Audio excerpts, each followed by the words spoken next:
Hello. Happy Hey, Monday, friends. everyone. Happy Pride Month, too. Welcome to Oh yeah, June. right. Yes, it's June 1st. I completely forgot that it was June 1st. Actually, and I don't mean this as an advertisement for anything. Happy Prime Day, which is the first day of the week in the galactic standard calendar. That's a good tongue twister. Like if you say Galactic standard count. Mm-hmm. you know how people say things to prep before they're going galactic standard calendar, galactic standard calendar. Like that's a good one. But yeah, prime. It's by the way, the galactic standard calendar is the Coruscant, the main planet. It's lunar and solar thing is the galactic standard calendar. So they do a 5-day week. Oh, nice. I bring that up because they mention Bendu Day in an episode of The Mandalorian that I just watched. Huh. Okay. And that is Friday. Friday is Bendu Day. Someone said Happy Bendu Day, and I was like, "What the fuck is it? Is it a holiday?" Like I didn't. And then and Bendu Day is Friday essentially. Okay. Yeah. So I thought that was interesting, but we'll talk about that in a minute. I want to because especially if we're gonna talk like deep Star Wars nerd nonsense, we have to have our current guest who is patiently waiting backstage here because I love her brain on random Star Wars nonsense. Mm-hmm. So I'm sure she'll have some interesting thoughts on this. So let's bring her in. Look, here comes an awesome guest. Yay! Hello, Roofmisstress Leigh-a of Threefold Talk. Hello. How are you? How are you? I'm fantastic. We've missed you so much. It's true. know. Having a job sucks. No, it does, but also money. Yeah. Yeah, that's true. I do. Having money. We do need that occasionally, which sucks, honestly. Like if I really wish we lived in like the it's a kitty. What's two kitties for a half Why second? does your cat, and especially an orange cat at that, have a weapon? Yeah. Oh, I keep my stabby stabs here for Threefold Talk. So, because my desk is like this big, tiny apartment problems. Fair. Oh my gosh, Cat Swain, he's been there the whole time. She's very upset that he is laying in a spot that she jumped up to go to, and now he's like, but play? No. Which is making her more upset. So I don't know if you can hear her growling. No, I can't hear her. But that is kind of cute and hilarious. Yeah. You're a princess. Is that officially part of your titles? Are you also a princess? Am I unaware of something? Well, that's a little bit part of my origin story about how I got the Leia name. Right. I forgot about that. You've told us that before. I just completely General Leia, General Roofmisstress Leia, but also princess because she is a princess. But she's just the princess that's going to go stab you. Yeah. Fair. Or how many? I was trying to think of something like a symbol that's Aiel oriented. How many spears are you? Like, as I was going to say, are you a 4-star general, a 5-star general? Oh, but I didn't want to say star, so I was thinking like spears. 4-spear general, yeah. Like, are you a 4-spear general? Did Perrin just attack you? Nope. Or somebody else? Perrin tried to play with Cat Swain, and Cat Swain's like, I'm standing my ground. On your tiny desk. Seems accurate. Yeah, that makes things tough. Everybody is sassy today. And I'm so tired. It's a gnome. Hi, Nomi. Second. Let me go put Perrin outside. I'll be right back. Yeah. Have you take care of Kitty. Perrin has been banished already. That took Perrin is getting kicked out. 2 minutes. Unlike his namesake, who is more well behaved, I feel like. Yeah. But back to Star Wars nonsense. So, and I'll fill Leigh-a back in. But what I was bringing up earlier with the Bendu thing. So, does everyone do you remember who the Bendu is? Mm-hmm. That's the big. Right? Yeah. You're watching. Mm-hmm. I finished. I just finished. You finished Rebels. You said that. Okay. Rebels. I started Mole. Sorry. Yeah. My brain is catching up. All right. So you're done with Rebels. So now you fully know who the Bendu is. Mm-hmm. And it's really interesting. So I did some like deep diving like yesterday and today, specifically about the Bendu when I was watching the episode of The Mandalorian that he's mentioned in. Yay, there she is. So again, just in case you didn't see him, the Bendu from Rebels. I was wondering if that's who it was that Bendu Day was named after. Yes. Because the Bendu is a mythological, I would almost say, even though we see him in Rebels. Yeah. He's a mythological. So it goes deeper than that. And Okay. it's all right. So because I went a little crazy today. So or yesterday and today. So yes, the Bendu is a real creature. There it is. It's alive. It exists essentially in the middle between the light side and the dark side of the Force. Okay. I like if he is like a all-powerful Force god, then I feel like even though he says he's in the middle, and I feel like I'm pretty like this pretty much aligns with my views with everything.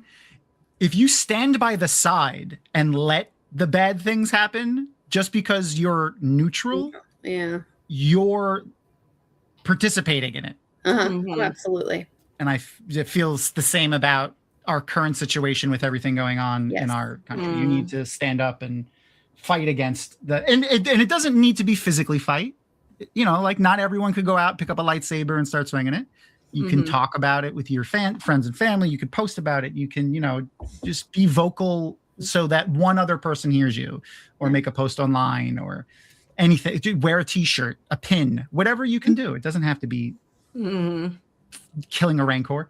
But I feel like the Bendu in that way, like either is a bad creature in that like, you're not really neutral. You're more for yourself because like you're avoiding conflict, putting yourself into the conflict is happening, whether you like it or not. Yeah. So like you have to choose, like you don't have to choose a side, but you can't let the dark side win in sense like, you know, killing tons of people and taking over the galaxy and killing all these innocent, even if you don't align with the Jedi, which we've talked about this extensively. Right. You know, the Jedi, like, right, Roofmisstress, like, or the end of the Republic Jedi, and like, they were not acting in good faith anymore. Yeah, so lots they of weren't. flaws. Yeah, but I think that's kind of where the Bendu comes. Like, even though like we really classify it's the Jedi and the dark side, you know, the light and the dark side, and I do think that the Bendu, while it is independent, I do think it is a force for that good and the balance. It should be. Yeah. Okay. So now here's where it gets deeper though. So I did some like, all right, when did the Bendu get made? Because like, you know, how long is it been in canon? Have they taken stuff out? Like I just wanted to see if like there was anything, because you know, like they pull the stuff from non-canon all the time. You know, they change it and stuff. But so all of what I'm about to say is canon. The Bendu, the name Bendu, comes from a sect of Force users whose homeworld was Coruscant before the Jedi existed. They were called Bendu Dai, D-E-I. And they were monks who were Force users, but they existed in the middle. Okay. And they worshipped the Bendu. Now we don't know if they knew the Bendu personally, now that we know that it's a real being, or anything, but we know that the Bendu has existed for a very long time in that case. Because if that's canon, and we know at least in current canon, like the Republic prior to the Empire was thousands of years long. In like, you know, Legends canon and Knights of the Old Republic and stuff, it goes back like 5,000-6,000 years, but it's a little hazy there. At least let's just say for argument's purposes, 3,000 years. Because that's right in the middle of like 6 is the biggest one that I saw. That means he's like over 3,000 years old and he let all of this horrible shit happen. And like, even in most recent timeline, didn't really interrupt until he needed to help Kanan with stuff on whatever planet that was. I don't remember what it was. So like, I don't know, man, it's a little weird, but if they're like we talked about a bunch of times, the new set of movies they made the Mandalorian and Grogu that came out, and then they're working on the first Jedi era movies. and the new Jedi Order movies with Rey and Daisy Ridley and everyone that's coming back for that. Mhm. I think we might get to see the Bendu die. Because That'd be really cool. If they existed on course, and this is canon, this is still canon. I got this from the Star Wars website and the canon resources. Like I double, triple checked. The Bendu is canon. The Bendu die are canon. They existed before the Jedi on Coruscant. So if we're going to get a new Jedi Order and the origins of the Jedi, or the discovery of the Force, I think they called it, we probably are going to see the Bendu die, and maybe the Bendu, and maybe Rey is like, well, Yoda destroyed all of the old teachings of the Jedi. And Interesting. Yeah. That'd be So cool. maybe we're going to see a more like thing with the two of them together. That'd be awesome. Do you guys have any thoughts on what the new Jedi Order might be other than that? Well, because Rey has access now to all of Luke's books that he left. Yoda destroyed them, but she saved them. So she saved some of them, or maybe some. Like she has some. It's a little hazy. Yeah. Well, and I feel like she'll be able to access, because she'll have R2-D2, so she'll be able to access, because obviously Luke had to get those from somewhere. So I'm sure like he's probably mapped out some of the temples that weren't destroyed under the Empire. So maybe we know he did like a big thing prior to starting his thing. So that makes sense. Yeah. So she might be able to make a pilgrimage and possibly like find some of the, like anything that was destroyed. Maybe she'll find some more, or just like being able to go through history, because she seems like a very astute person. And the thing that I like about her specifically is that she's like, and I don't know, like, I'm not a huge fan of the whole she's the Emperor's granddaughter thing, but if we're gonna follow, like, that's what she is. She's a Palpatine. She's gonna be cold in her, not in her like emotional sense, like she's an evil person or anything, but like if she's planning and being like, we know she's gonna be very calculating.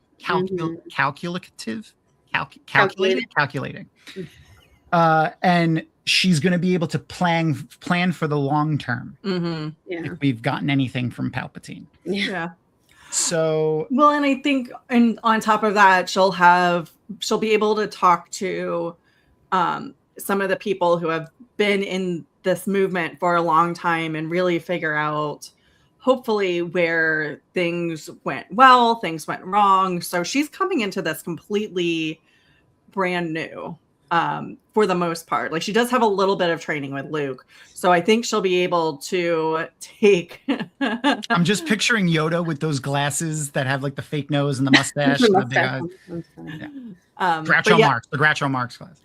Yeah, I think she'll be able to take like what was good and bad out of both. I hope. Both of her histories and create that more neutral, because she does seem very much more balanced, and she's not afraid to tell people like you're dumb either. Like Finn would, like, in the movies when Finn says something, she's like, no, like she's like so I feel like she'll read some of that Jedi, like the old school Jedi lore, and be like, we can't have emotion now. Fuck, that page is gone. No emotions. She's had emotion, and she's proven that she's able to be successful, and she's able to resist the temptation that is the dark side and that corruption. But she did have, I don't want to use the term love. I don't know if she actually loved Ben, but she did. I felt that she loved Finn, but anyway, that's mine. I did too. I was rooting for them so bad, but anyways. I mean, I was torn on it. I'll be 100% honest. I was a little torn between Finn and Oscar Isaac's character, whose name is not coming to me. Poe Dameron, or her and Finn. Those were the two I was pulling for. Yeah. Palpatine's granddaughter is Rey. Rey is one of Palpatine's earliest clones. That person's son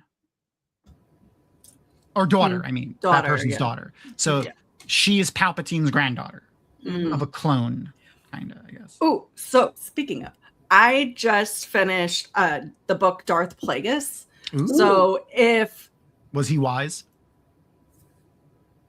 Yes, and because I don't want to like attribute like good things to him, but he was actually very wise. And it's basically how he becomes the Sith Lord and not the apprentice. So that's kind of where the first couple of chapters are, and then how he meets Darth Sidious, i.e., Palpatine, and That's this one, right? Yes, and it explains so a lot of that cloning stuff. Like it explains the genesis of that. So like I know I've always just been like, where did all this cloning shit come from? Not the Clone Wars, like those soldiers, but like all the cloning stuff. All the cloning. So in Clone Wars we see like them kidnapping kids, and it's like, what was the purpose of that? Like I know it eventually leads to, you know, this whole theory, but the book really goes in and explains the genesis of those experiments, and then why Palpatine has been so interested in it. And it makes, as you go through the various iterations, so Clone Wars makes sense. The book goes through and past, so way like years, decades before Phantom Menace, through the events of Phantom Menace, and just past the events of Phantom Menace. So it's like Phantom Menace just goes by so fast, and it makes that movie make so much more sense. Okay. So, but even I just watched, you know, with Mando and Grogu coming out, I just finished my rewatch up to the point of the movie. So all of the stuff that happened in The Mandalorian and in Boba Fett. So all of those cloning experiments also now make so much more sense. Okay. So like why people were doing these things, and you know, the Mandalorian count, and it makes Rey make more sense also. Yeah. Okay. So, that makes sense. Yeah. It's funny too. The reason why oh no, I didn't even mention that before. The episode that I was watching of The Mandalorian had to do with Dr. Pershing's, the guy that does the cloning stuff for the Emperor and the thing. So it's funny that that was the episode that I was watching where they said Happy Bendu Day. They did. I didn't even pick up on it. I thought it was a celebration of something.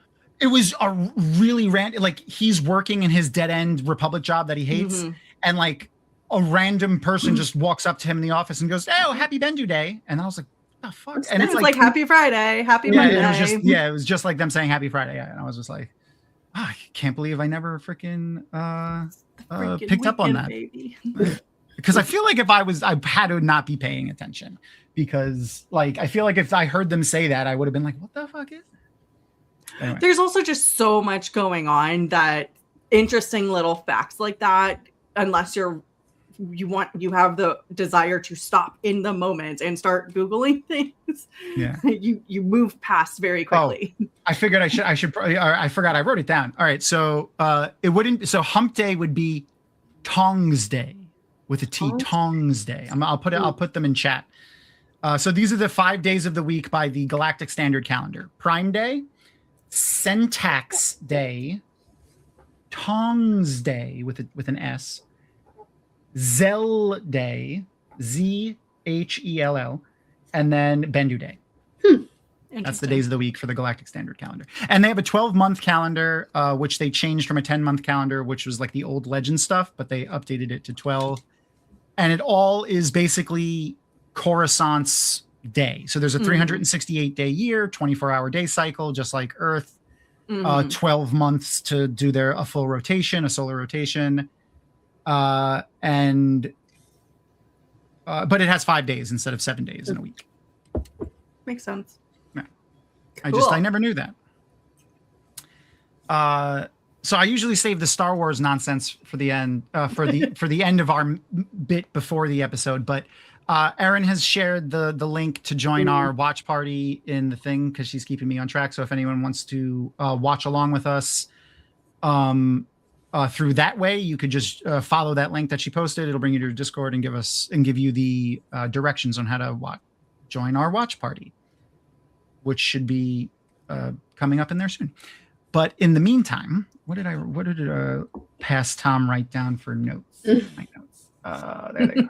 Okay. Oh, so what are some things that you guys have watched or played or read or anything like that in the last couple of days? Or for Roofmisstress, it could be as long as you want. For Crystal, it's from last week when we last talked about this. just something recently that you've watched or played or read, just for fun, not for, Wheel of Time content creation or work or anything. I am slowly finishing the most recent Dungeon. God, it's such a Dungeon freaking crawler. Dungeon It's crawler. a Dungeon Crawler Carl. Dungeon DCC. Crawler. Yeah. Yeah. I read Dungeon Crawler Carl on Prime Day, which is the first day of the Galactic Standard work. I can't. It's you know what that made me think of? Did you ever watch the outtakes to Anchorman? Oh God, yeah. Where he's like, the arsonist had oddly shaped feet. Or what was the? So many good ones. I can't remember the other one. There was another one that was ridiculous though. He just tells what's her face? What's her name? From Married with Children, the daughter. Christina Applegate. Applegate. Mm-hmm. Applegate, right? Yeah, okay. He's like, I'm gonna punch you in the vagina. Just in the middle of when they're doing that, when they're arguing with each other. I don't know how people can work with him because I would just lose my. I wouldn't be able to keep it together. It's insane. So you're going through. Yes, slowly. So I'm trying to motivate myself to work out and garden. So I'm these books that I'm like, oh my God, I could just binge it. I'm like, no, I'm going to be good. And I'm only going to read it while I'm doing these for myself. Things. How disciplined of you. Good for you. It's killing me. It's killing me. It's fun that you bring up gardening. Hold on, I got another picture. I forgot to share it. You know what we should do? We should start how often does Tom hurt himself? I was going to ask you about your arm there. Yeah, here, look, let me show you. Oh yeah, because I have a Band-Aid on it. I forgot. It's much better today. I was gardening, in fact, which is why you reminded me. And I found another fire anthill a little too late. Look how swollen my hand is. Oh, buddy. My hand was so swollen. That is one thing I do not miss. Yeah, I got a bunch of bites over here, and I got a couple over here. It wasn't bad. It was just my hand. It's much better today, but like you saw, it was like 4. I could like that. I could only go like that. It was just so swollen. Aaron, you need to order a bubble. He needs to be Bubble Boy. I think I might be. I might have developed because I remember last time I got bit, my hand wasn't that swollen, and it was like immediate. But allergies can do that. They can like stack on each other, and you're like every exposure, it gets worse and worse. Well, one, I'm glad you didn't, because then we wouldn't have you now, and yeah, I would feel, that's scary. I would be less like my life would be less better than it has been since I've met you. But also, yeah, that sucks. No, I'm not that allergic to them. I do feel like I've developed maybe a little bit of a sensitivity because the last time I got bit, it wasn't that bad. But anyway, so gardening and doing more active, fun things. That's smart. What about you, Crystal? I finished Rebels this week, and I finally started Maul. I've only finished episode 1. I had to watch it twice because I was watching it with a kid in the room, and so I didn't catch it all. But I love it so far. It's so good. Every time I watch any other content with him, I hate the Maul from the movies even more. Like, they did him such a disservice in the movies. He was not the same. Yeah. Haven't read anything else, but I did reach kind of a milestone in my own book I'm writing. I had outlined 47 chapters. I just finished writing the 23rd chapter. Wow, that's amazing. Did you want to mention what the theme of that book is? Yeah. So it is a Kansas City mob novel. It takes place in the 1930s, the early 1930s. But there is a supernatural element to it. Cool. And some necromancy involved. Cool. Oh my gosh, I can't wait to read it. It's funny that you that just reminded me of something else that kind of tangentially connects. But I'm gonna put a pin in it so that we can keep going around in this and not get diverted again. But I'll bring it back up if I remember in a before we go. Oh, there it goes. Sorry, that was I don't know if you saw the cat walk past, but he stepped directly on the keyboard when you walked past. So I watched the first episode of Spider Noir. Ooh. And the other thing that I watched that wasn't just me rewatching one of the 50 random things for the 10 billionth time was the Eddie Murphy Lifetime Achievement Award, which I haven't seen was a lot of fun. It was a lot of fun. He got it this past weekend. It's available on Netflix if you want to watch it. He's just so funny. Like I forget because he hasn't done anything in a while. my gosh, Eddie Murphy Raw is one of my favorite. Ron's hilarious, man. All time. All day. Like, so sadly, I won't say his name because I don't want to like give his name any promotion, but the guy that used to like pudding a lot and Jell-O, who had his own TV show back in the day. Yes. Stand-up comic. Used to be one of my favorite comics. It was him, Eddie Murphy, and Richard Pryor, and George Carlin, my three favorite stand-up comics. And not watching like the one who shall not be named, who I haven't watched his stand-up since everything came out about him. Himself was the name of that stand-up. Was like, I know that stand-up by heart. Like I can recite it. But Eddie Murphy, just he hasn't done any stand-up in a while. Like, yeah, he did Beverly Hills Cop and stuff, but he's not Eddie Murphy. He's he's Aquel Foley or whoever when he's in those movies. And seeing him on stage in front of a microphone, just like riffing a little bit and talking, even for 1 minute while he accepted the award, I was like, fuck, I want him to do so much more again. I miss him. But yeah, I watched it. And Spider Noir was back now. All right. What button are you gonna hit this time? He stops right here, like you saw his tail. Pay attention to me. He stops literally standing over my keyboard. He says, "You busy?" Yeah, and I'm like, he just stares at me until I do something.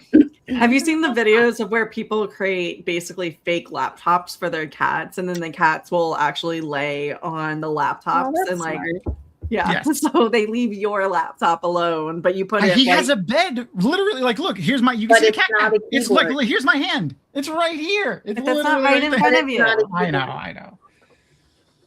Oh, you gotta pay attention to me. I see your focus is here, so I'm going to put myself right in front of you. Look at that face. He's so cute. Don't hand. The Spider Noir show was really good. My only critique of it is that like I feel like they should have had honestly the director that popped in my mind was Werner Herzog. Do you guys know who that is? He has a really he's South African. He has a really, you'll remember him when I show him to you. He's a famous actor. He's been in a ton of things. He was actually in the first season of The Mandalorian. He was the Imperial bad guy. He has a really unique voice. But he's also a director, and his movies that he directs are pretty freaking awesome. Here's a picture of him. I feel like it needed to be directed by him because when he directs things, they're weird. They're always like weird and whimsical and like just creepy a little bit. And that's what you need with Nicolas Cage. Like, if you like Nicolas Cage for like his Nicolas Cage-ness, you'll enjoy this, but it really does feel like the editors and the directors were like constantly either pulling him back or they edited afterwards to like tone it down a bit. And the rest of the show is just a little too normally, I don't know. It just feels like they underutilized Nicolas Cage's insanity. If that makes sense. Yeah, fair. Yep, that's him. That's him. Werner, because the Mandalorian's been doing a lot of promotional material. And in one, I don't remember if it was Pedro or John that said this, but Werner, originally they were going to do a little bit of the puppet and more CGI for Grogu. And Werner was like, no, let me tell you what you need to do. And he was the one that started treating the puppet like an actor on stage and communicating directly to Grogu. And everybody else picked up off of his habits of doing that. And again, he convinced Jon Favreau and Dave Filoni to not do as much CGI and do more practical.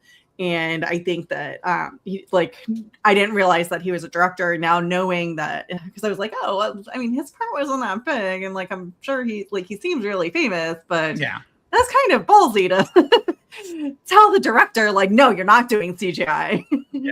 Well, so this makes much more sense now. Oh yeah, he's a director first. Like he's directed 80 things. They're all over the place. Yeah. he called them cowards for thinking, yeah. And hearing him say, oh man, if I could do a good Werner Herzog, that would be amazing. Oh, that would be creepy. Hearing so it in his head, I know it really is. Anything that man said, you'd be like, happy birthday, and be like, oh God, I'm gonna die. Was that a threat? Yeah. All right. So the show is good over there. So I'll be getting ready to press play on the show in a minute. Where did it go? Where did my thing go? Sorry. I have a remote desktop thing for my laptop so that I can control it from my computer, but I apparently closed the page because I'm a dummy. Too many tabs. Yeah.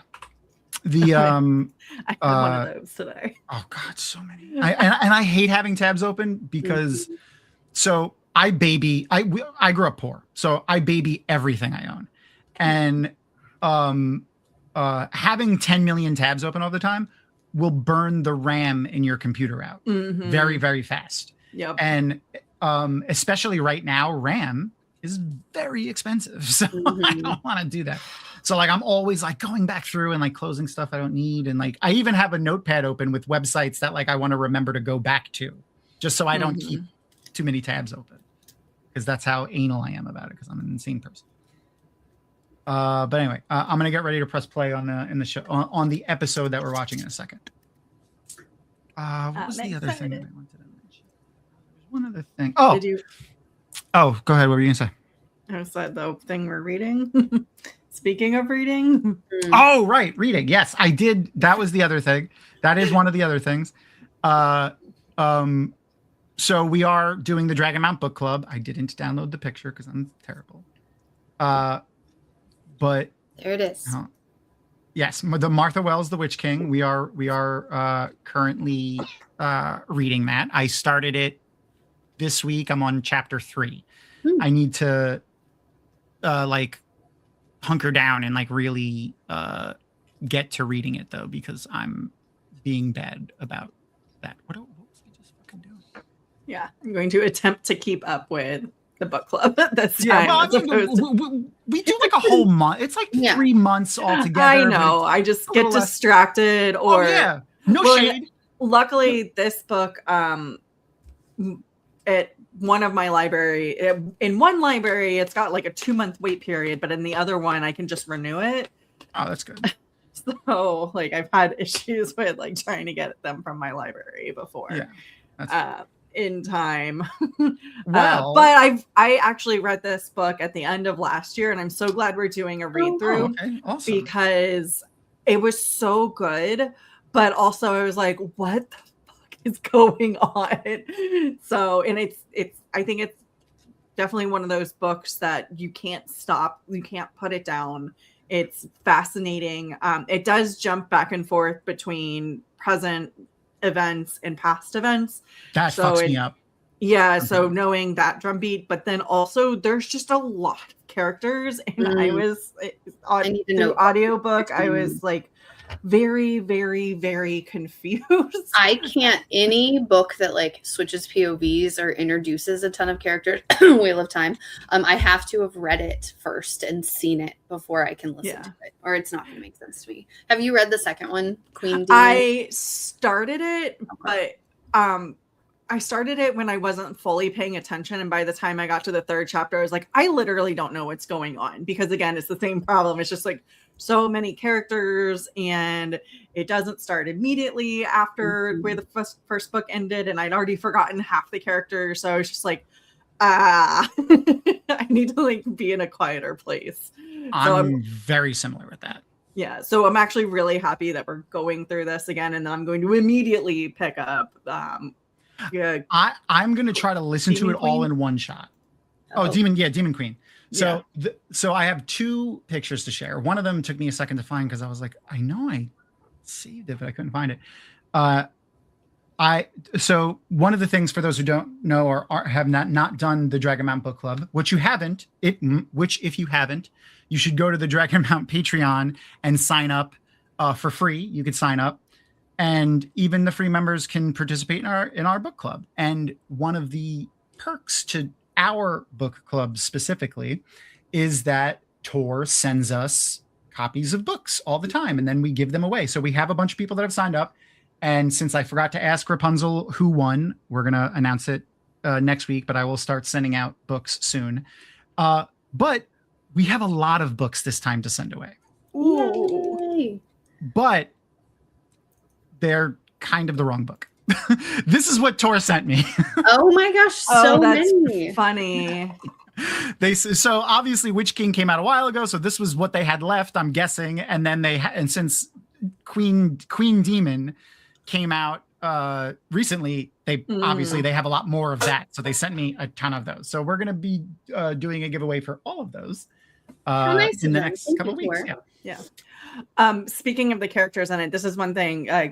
Rapunzel just posted this in the chat, but she did an amazing job, and I read through that and I was like, this is going to be so useful. I love Rapunzel. Especially since I'll be doing the audiobook still, and so I'll be able to go back and pause and be like, who is this again? Yeah. The helpful thing for me, and this is going to sound weird, I think, I'm not sure. I've never said this out loud, I don't think. So I don't know if it's normal or if it's just a me thing. Oh, I don't care. I don't know if it's now that I'm thinking about it, I don't know if it's normal or just a me thing. So when I read, especially when it's characters' names, I don't see the name, like the letters, as a word. I see it as them. So like eventually I stop reading the name and I just see the word and I think of the character. It's more of a pattern recognition. So you recognize the order, but you haven't, especially with made up names or words that you're not familiar with, because that's the way most people read. Fantasy. And I'm sure you've seen like where you can substitute numbers for particular letters and you're still able, because you're not actually reading each letter. It's a pattern recognition that triggers in your brain, and that's how we read.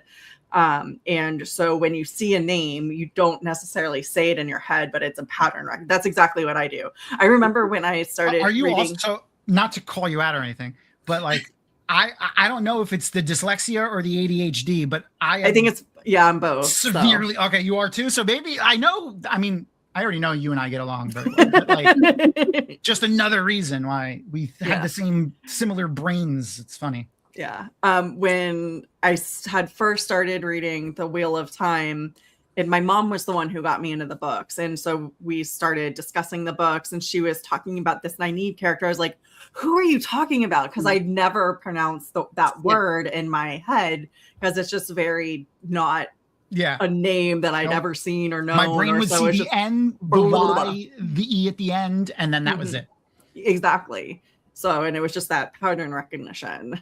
So when I was like, wait, what character are you talking about? Because she was saying something like some theory that she had, and I wasn't associating this word that she was saying with the person that I knew from the book. And so here's a fun game. What's one word, you could use Nynaeve too, if you remember it. What's one word from when you first started Wheel of Time that you thought in your head, quote unquote, pronouncing it, quote unquote, wrong, and then learned you were wrong later? Kyrian was always Kareen in my head. It was Kareen the whole time. Yeah. What about you, Leigh-a? Oh, I'm sure there were so many where it's like, oh, wait, that's how you pronounce? Yeah, Nynaeve was definitely one of them. And it wasn't, I don't think that's even how my mom pronounced it. So I think she said something different, and there's just so many in there. The Carathon, the Carithian cycles. I say it completely different. Like I don't even remember what I used to think, but it was very like it had letters that weren't even in the actual word, but that's how I had it in my head. And having done all of the Wheel of Time stuff that we've done and learned everything about Robert Jordan, like if you're someone who's very into like language and linguistics and etymology of words and stuff, you probably will pronounce a lot of the words correctly, quote unquote, on your first try, because like the words that he uses, like a lot of the words that he's even made up have root words back to like Latin and things like that. So like if you understand how to say those words like in the original way, then you will probably get it too. But the one for me is an easy cop out, and I still say it all the time unless I'm doing one of these because I don't want to get yelled at just because I just is and you might yell at me right now actually is the Aiel. I still call them ale. Ale. They're still ale in my head. Ale. I feel like I said ale for a while. Yeah. Also, because it, drop the.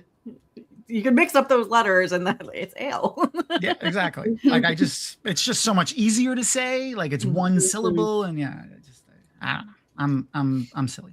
All right, let's get ready to watch this episode. What else? Oh no, there's the other thing that I wanted to share. So yes, we have the books, all these books, but also the other thing that we nailed down was the interview with Marla Wells. So you get two things for joining the Dragonmount Book Club. One is occasionally you will, well, every time we do it, I will do a giveaway. You might not get a book, but like, I forgot with the Chris Bullman book, The Black Tongue Thief, they sent us a bunch of copies. So I was able to, we only had like 10 or so people participating. So yeah. So I was able to send everyone a copy. So I just sent it to everybody. But obviously right now they only sent us 6 of the first book and 29,000 of the second book. So, we have the sign up on the Dragonmount Patreon. So go and do that. But the other thing that we do that's a little niche for our end is we get to interview the author of said book at the end of when we're done with the book. And for us, we do a book a quarter, offset by 1 month so that we're not ending on Christmas anymore because that was annoying. Yeah. And we got a word back from Martha. We will be interviewing her on July 11th at 12 p.m. Eastern time. So fun. Now, yes, that is during WatCon. Sadly, I cannot go this year, and I don't think Crystal's going either, right? No. You're going to be there, though, right? I will definitely be there.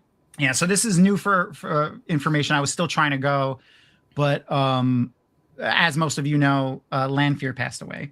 And prior to her passing away, she, my cat, if there's anyone here that doesn't know that,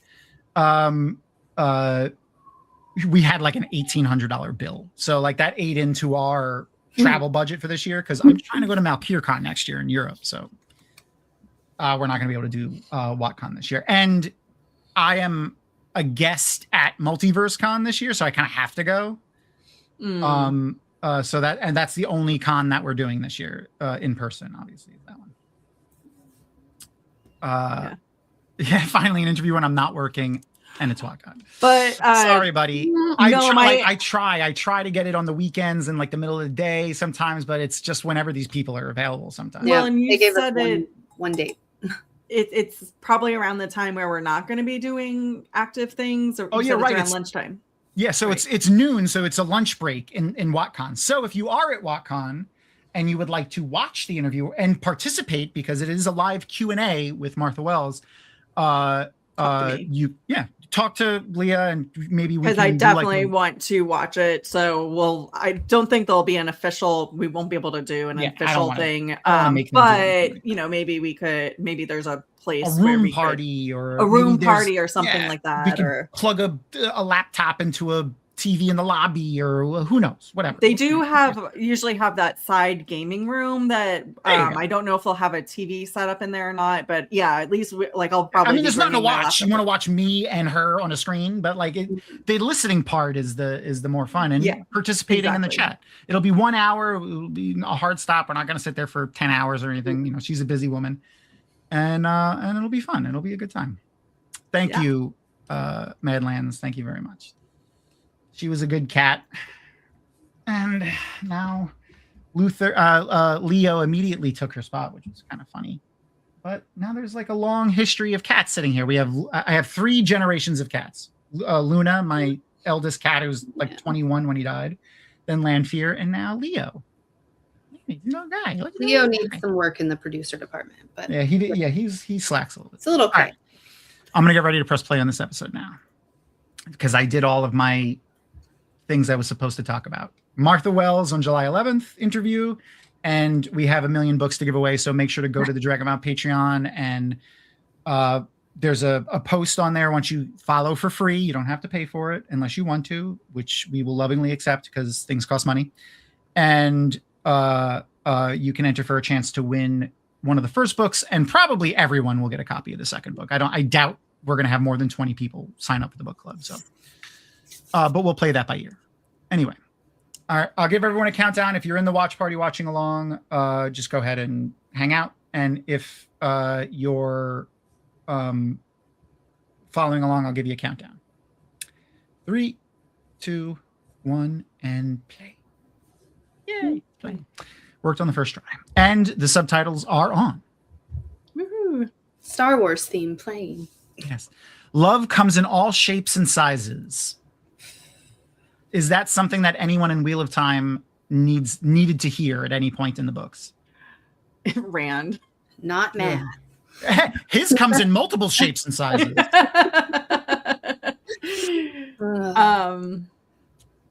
Yeah, not Matt. Matt didn't need to hear that.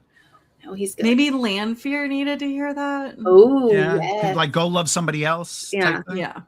Get a hobby. Maybe Berylyn could have heard that a little bit less. Not Ooh. we know Berylyn's not promiscuous that she puts on a front. I'm just joking. Samael, there you go. There's a good one. All of the male Forsaken. Yeah. All of them could have learned from that. And I did a little bit of a deep dive on the Hutt clan, by the way, just because I was a little confused. I always like when you hear about the Hutts and stuff like that, it's Jabba the Hutt and Zero the Hutt. And then, we heard about Rada the Hutt. We talked about him last week a little bit more, but he does appear in Clone Wars as a baby. And I have another picture with another little story about to share. Oh, that's so cute. That is a 3D printed miniature that's about the size of a football. Oh. It's in John Favreau's house because he printed it and painted it at a model painting party that Guillermo del Toro throws at his house once a month. Oh my gosh. Wow. How freaking awesome is that? And then that's the model that they used as as a inspiration for when they put him in the movie and stuff later on. That's so cute. That's really adorable. Yeah. And just in case anyone forgot, do I still have his picture in here? I thought I uploaded pictures of him last week. Oh yeah, there he is. This is him from the movie. So a little bit of a change. See that, yeah. Like that. He grew up and started taking steroids. But so like they're all technically related, I guess. Like there's not like a family. They're all like slugs and they're all related in some way, I guess. I don't know. It's weird. Cousin? So I always thought like the Hutt as like Jabba's moniker. But no, they're all the Hutt. It's Gordo the Hutt and Grogan the Hutt and Rada the Hutt and Zero the Hutt. So and then whoever is like ruling the clan, their immediate family is like elevated because they're ruling. And are there 5? There's a lot of Hutts. There's 100. There no, are like the clans. How many clans are there? Oh, I don't even know. There is no clans. There's no separation really. It's just like your family and your children. And like, that's it. Because it's Jabba the Hutt. That's it. And that's Zero the Hutt. Zero the Hutt is actually the one that kidnapped Rada the Hutt in the earlier Clone Wars seasons. And Jabba hired the Jedi to go find them. Yep, that was the movie. Yeah. So, and that was just what's his face? Quinlan. Quinlan. Yes. Yeah, Quinlan. Yeah. I need more of Quinlan. I love him. So I was just about to mention he's a Jedi who is the perfect foil for this episode for hold on, this scene. Did anyone pick up this scene? What it's referenced to? The music and the words too, the cadence of the words.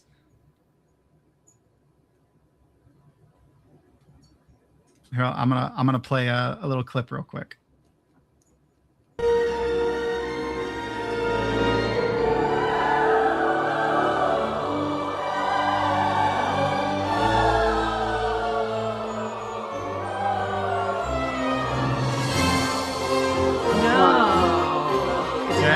And then even the music, here, listen.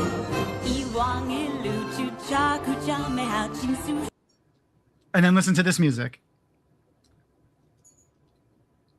It's literally hilarious. The same song, just in Huttese.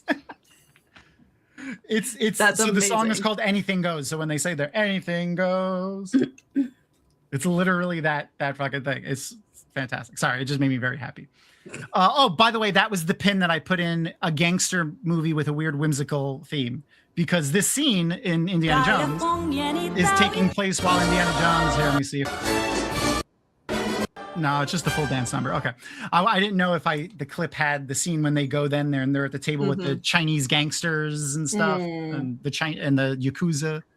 But anyway, when you said that earlier, it reminded me of that video that I downloaded, and kind of is the same, gangster-y with a whimsical theme. Yeah. I love it when they do those tie-ins to other projects. So fun. And the Clone Wars, but the animated Star Wars stuff is littered with references to not even other Star Wars movies or just other George Lucas movies, just random movies. Other pop culture, yeah. Oh God, because look who made it, an elder millennial. Yeah. Or a young Gen X. I'm not sure where Filoni is. I think he might be young Gen X, but still like around the same era as us. And we love this shit. Mm-hmm. Love that kind of stuff. Obsessed. Yeah. Oh yeah. It was our whole childhood. Those 3 movies. But specifically, we love seeing Easter eggs and shit like that and stuff. Yeah. And we do it ourselves, like all the time. So I'm just really excited for the next 25 to 30 years of movies and television. Do other generations quote movies like we do? Do you guys have like older people in your lives who quote movies? I don't have older people, no. Like not millennial, but like it's just the culture was different. People didn't move especially like when my parents were kids. There was one TV in the house, maybe. Yeah. And there was no internet, and you could only watch stuff when it came on TV. Yeah, they didn't even really have VCRs. Like VCRs were more of kind of us. Yeah. So the ability to rewatch. Yeah. So which I've always elder Gen Xers and Greatest Generation. They didn't. They couldn't watch a movie whenever they wanted. Yeah. No, that's probably true. Yeah. I'm always fascinated by the people who watch things like Star Wars or Indiana Jones either so many times or just picked up on so many of the nuances, because we can rewind, we can watch them multiple times, hundreds of times, whatever we do, or research on the internet if we want to do things like cosplay, but being able to pick up on so many of the nuanced things that they did and dig in and realize all the lore that existed and the subtext and being able to find all of that back in the day just blows my mind. The dedication of old school nerds. Oh yeah. 2 things. One is, does anyone recognize Sny Snoodles from one of the remasters of? I picked that up as I was doing my rewatch, that she is performing in Jabba the Hutt's palace. In Return of the Jedi. No. Yep. Empire Strikes Back? Empire Strikes Back, yeah. Yeah, whichever. I literally was like, oh my God, it's her. I know who that is. Yeah. And her name, Sny Snoodles. It's a great name. It's a terrible name. I love it. It's such a good, it's terrible, God, but it's so good. Yeah. And she's a Paloic. That's her race, Paloic. She's the only one we've seen, I think. I think so. Very weird race. They look like they eat out of insect hills or something. Ant hills or whatever. Yeah. Aardvark can eat her Yeah. Mm-hmm. Oh, the thing I was mentioning before though, Quinlan Voss. He is a very good foil for Obi-Wan because he's Obi-Wan is very strict. Mm-hmm. Even though he's not as strict as some of the other, he's still very generic Jedi, follow the rules, pretty strict about. Yeah. And Quinlan is a great example of the Jedi that I would like to see more of in stuff going forward. Someone that's listening to the Force, but also not just traditional Jedi in the way they look, in their fighting style. But especially, they're. he improvises a lot more Psychology. than Obi-Wan does. Yeah. So Where that comes with like listening to the Force, listening to the living Force, instead of trying to, bend it to your will. Oops. Yeah, the animation. I need a pet anteater. Oh, That's fair. If I just, I wonder if you can keep an anteater as a pet. I don't think so. I'll look into this. People just come over. What is that thing that's in your backyard? Oh, don't worry about it. That's my anteater. His name is Gary. It has to be a stupid, mundane name like that. Gary the anteater. Gary the anteater, because it's a weird animal. It's already a weird animal to have. And then I'd never get bit by another red ant.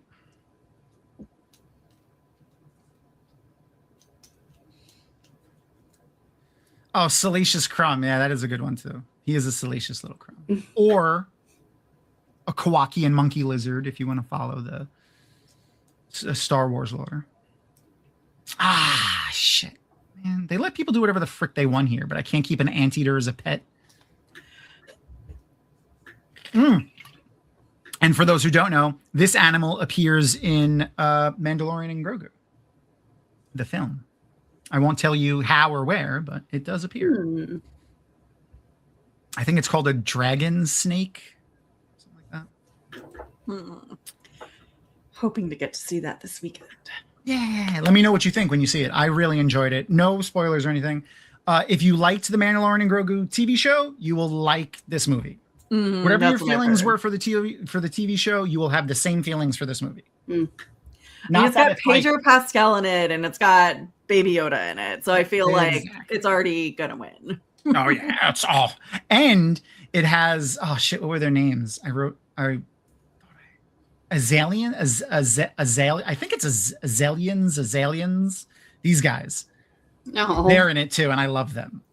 They're so cute. They're the little droid repair. Oh, and they were all the Mandalorian was introduced to those droid repair guys, and then remember how I said I was watching the thing, and the next episode from that cloning episode is when Mandalorian meets those guys for the first time. Yeah, it was season 3. Yeah, season 3, episode 9 or something like that is what I was up to. Yeah, for some reason I thought that whole part was earlier in season 3, so I was very surprised at my memory gaps. Yeah.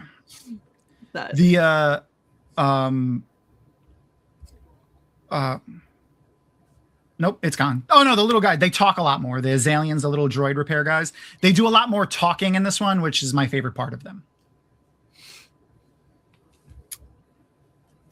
All right, so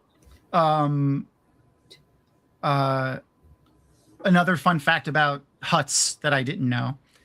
All Hutts are now my brain is trying to trick. All right, so they're either all female or all male. I think it's female.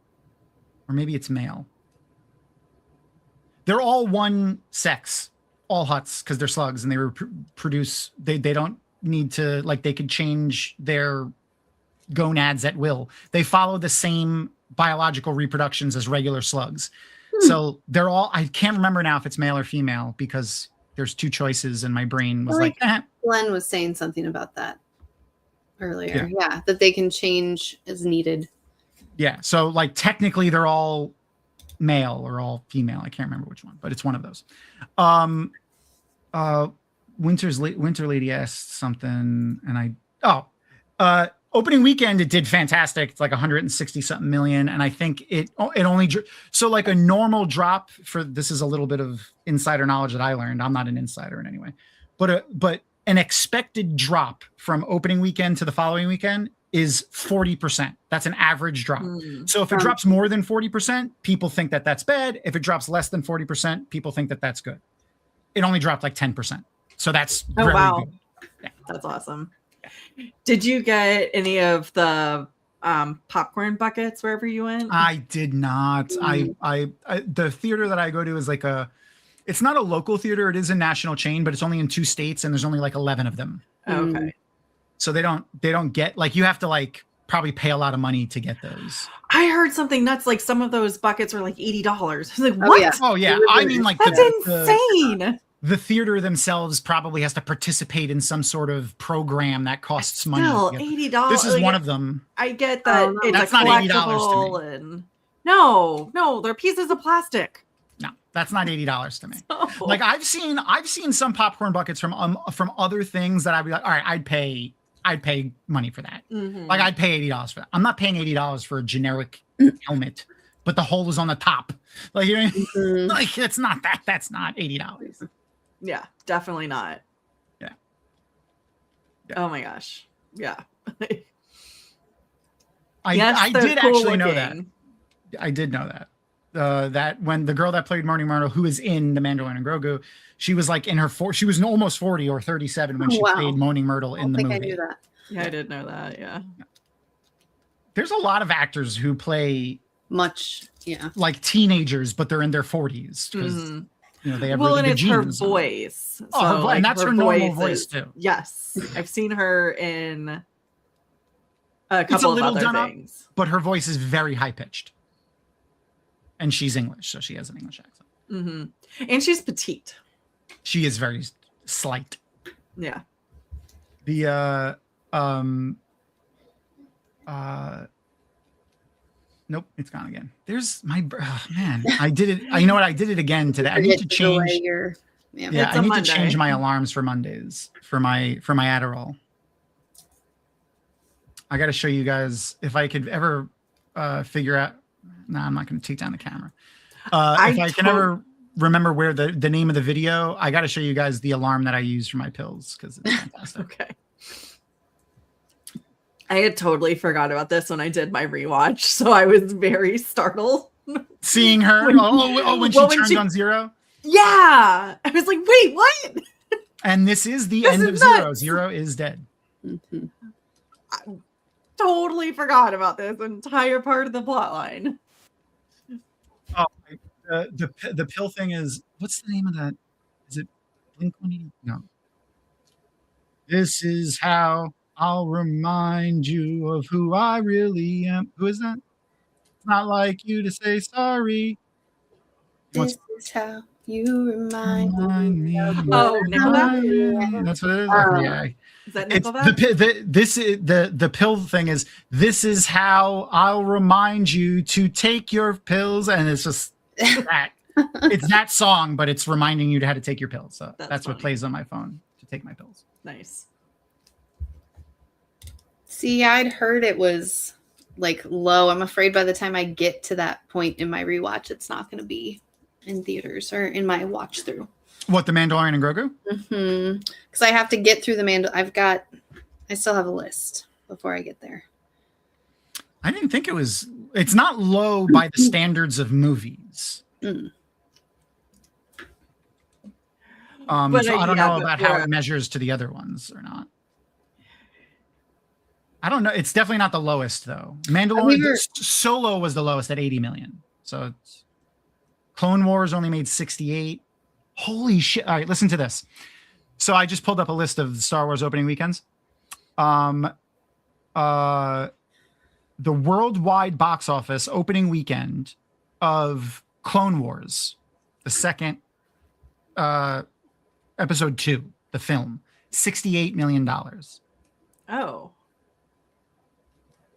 Oh no, that's the Clone Wars. Apparently that came out in theaters. The movie that they made based on the clothes. Yeah. Okay, no, that's the animated film. Sorry. Okay.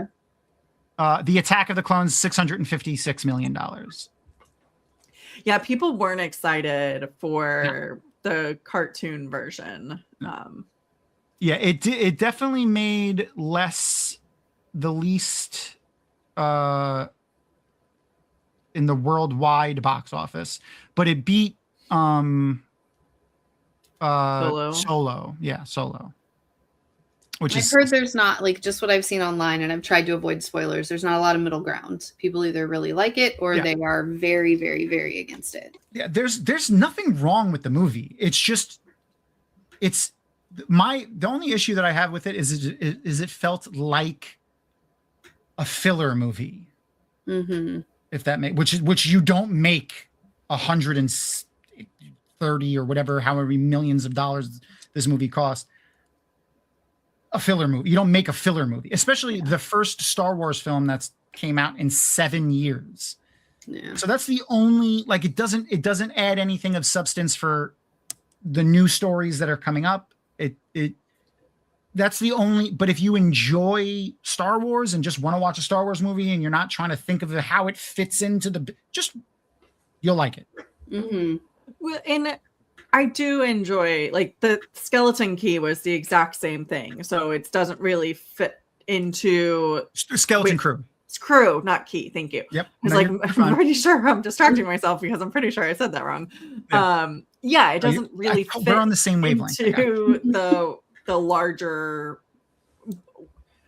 I'll put air quotes around this, world building, because regardless of whether it's world building in a constructive way, like it's adding to the lore, it's adding to the history, even if it's just this side tale, which, you know, Skeleton Crew and my understanding, the Mando and Grogu is like, it's just kind of somebody's story of what happens in the larger context of the world. And you know what? I agree with you, Glenn. Thank you for saying that. Yes, I always say don't, and I say this too, don't judge something until, you know, like the whole thing.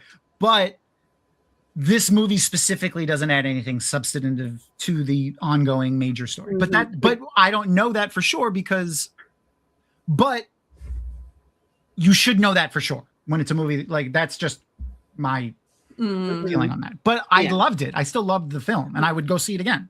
And I would tell people to go see it. If you like Star Wars and you liked The Mandalorian and Grogu, 100% go see it. Well, and I feel like as we're adding more characters and we're adding more people, they have started pulling those characters into what we would call the main story. So like Zeb is there from Rebellion. So he was in one episode of two episodes, I think, of The Mandalorian. But then, like, so those characters are getting pulled through also from Rebels. In Rogue One, they're announcing for Admiral, oh God, what's her name? Hera, oh gosh, Syndulla. So, like, there's an announcement calling for Admiral Syndulla. And it's like, yes, our general.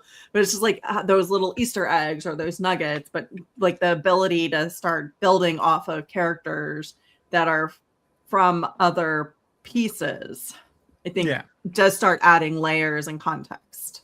Yeah. Oh, and the fortune cookie for this episode was fear is a great motivator.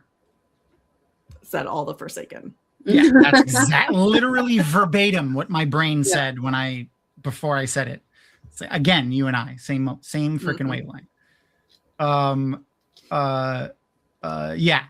There's no good way to look at that.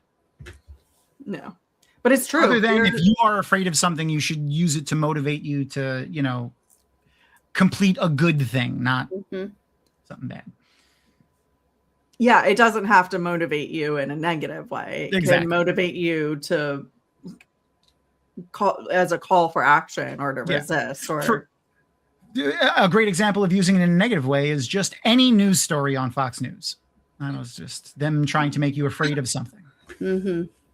Yep. Usually brown people, but that's just Fox News for you. Yeah. This episode specifically is pretty poignant because it's dealing with a like a war that's going on both sides, and like there's I wrote down a quote from this episode: how many lives on both sides have to end before we see the futility? Mm-hmm. Mm-hmm. And that could be another great statement to make about a lot of the things going on in our world today. Oh, yeah. It's sad how much the empire and the rise of the empire within the republic prior to it becoming a fascistic dictatorship. It's sad how well that mirrors current events. Yeah. And these alleged neutral organizations, the Banking Clan, and some of the other guilds, like they aren't neutral. There's and they apparently used this episode like to like soft launch new versions of the characters. So like Anakin and Obi-Wan wear less clone armor on their things. Like he has none. Obi-Wan has less, where Obi-Wan was wearing like way more armor. And Anakin's hair is longer. This is like the first time you see him with this hair. Obi-Wan's hair color gets a little changed too, but that's not really much of a change. I watched like a behind the scenes video of this one, of like little changes that they made to this. Is this the first time we've seen Ahsoka in this outfit? Aged up a little bit. She's this is the first time in this outfit, and I think she wears this pretty much for the rest of the time as like her generic normal thing that she wears. But yeah, Ahsoka is aged up for the first time in this episode. This is like her first teenage appearance. Part of the intention is to show that the war is moving on. So it's like Ahsoka's I believe she was 13, 14 at the beginning, and now she's like 16, 17. Could be. She's 19 in the very last episode of Clone Wars. I know that. Okay. In the very last episode of Clone Wars, which is the day Order 66 gets declared, she's 19. Yeah, I think that last season she's got a blue outfit. It's similar to this though, with like that triangle, yes, the triangle in the not the bandana. Which that's a real top too that women wear sometimes, and I'm always know. Danger. You gotta like no.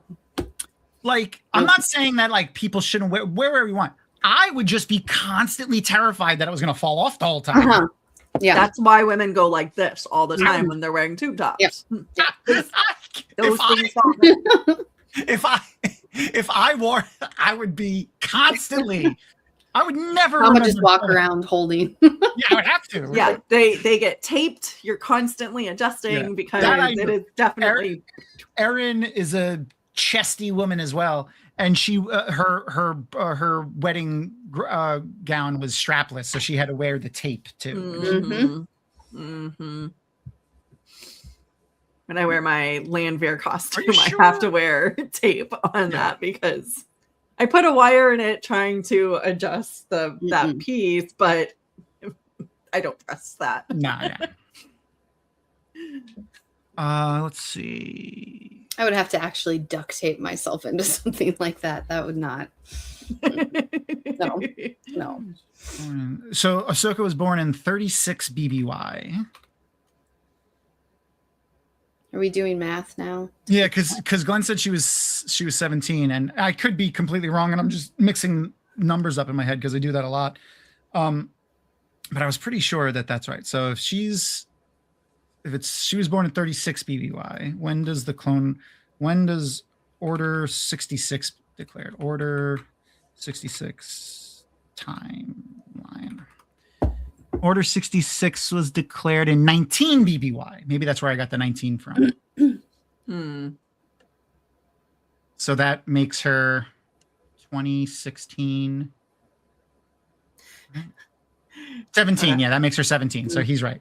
I probably got the 19 from 19 from BBY. The year. Yeah. No. They're close. Yeah. Good enough for government. So yeah, Ahsoka's 17 at the end, 14 at the beginning. So 3 years are past in the Clone Wars television show. Thank you for pointing that out, Glenn. And so like 14 to 15, 16, that's a large change for. I can't just say women because she's a Togruta, so I don't think either of you have any experience with that. But I feel like they age similar. They seem to age similarly to humans. How long are Togruta humans? Yeah, Togruta lifespan. How long is a Togruta lifespan? I don't know. Oh, around the same as human. Yeah, 94 years on average is for a Togruta, so it's about the same as human. Togruta Jedi, although apparently can live potentially up to 200 years. Oh wow. Okay. Nice. Though all Jedi, no matter their race, live longer, no matter their species, live longer, no matter what their species is. Kind of like Aes Sedai. Yeah. Or channelers, I guess. In the Wheel of Time. Yeah. Which may be where he got it from. I do feel like there's a long standing lore that magic wielders do. Yeah, I think that comes from Merlin. Yeah, Merlin, and then like I feel like also in multiple cultures, I do feel like it's a thing. Oh yeah. That I don't like I in some cultures, people that are more connected to the supernatural live less longer lives, not because they're persecuted or whatever, but because it's corrupting and stuff. But some of them take it on purpose as like a responsibility and things. Like it saps your life force. So it either extends your life force or it saps your life force. A great example of that are the Sin Eaters. They've been used a lot in media. For instance, Fringe. There's a whole story arc about a Sin Eater in that. But even like American Christian culture, Sin Eaters were a thing back in like Pilgrim early pre-revolution days. And they were, they would literally take on the sins of somebody who wasn't able to be absolved in life. And this is the Christian version. They would put a dish of food on the body, like during the wake or something like that. And then the Sin Eater at the end of the wake, or the specific events that they would do for this to happen, the Sin Eater would eat that food. And then that was their ritual of them taking the sins of that person into themselves so that they can then go to the afterlife without the sins. But it depends on the sin, I guess, right? I wonder if like the Sin Eater would eat it and be like, no, they must go to hell. Like, no, I cannot eat this. There are certain sins, it immediately spoils. Like they put the food on. Oh, damn! What did Grandma do? Yeah. The Sin Eater got full. There's only so much sin I can eat today. Yeah. Forgot how mad this episode makes me. Yeah, this episode is rough. Oh, and the episode of The Mandalorian that I was watching, the second one, is also the episode where Ahmad Best rescues Grogu. And gets attacked by clone troopers because that's when Order 66 was. I know. Oh, this fucking guy. I hate this guy. I hate that their whole little clique that they have. It just reminds me of like the douchebag kids when I was in school, like very perfectly. They make him nice a little, but like when he's a dick, he's a mirror to like so many people that I know in middle and high school. I do appreciate that the point of this episode is to show that there are good people on both sides and that it is possible to try to have a two-way conversation even when you see things completely differently, but that I don't want to say the point of this episode is there's a malicious actor that is preventing them from talking, and I do feel like there's a lot of that going on today, which is one of the reasons this episode made me so mad, because it was just, I don't remember what had happened in the news, but something like crazy happened, which I feel like is every day. But so when I was watching this, I had to stop after because I just was so mad.